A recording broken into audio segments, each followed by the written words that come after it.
بسم اللہ الرحمن الرحیم۔ السلام علیکم ورحمۃ اللہ وبرکاتہ۔ 3 طرح کے لوگ جنت میں داخل نہیں ہوں گے۔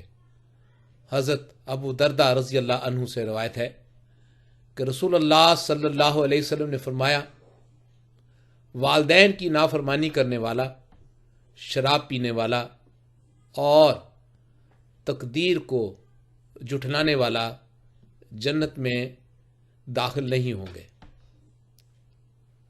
السلام علیکم ورحمۃ اللہ وبرکاتہ۔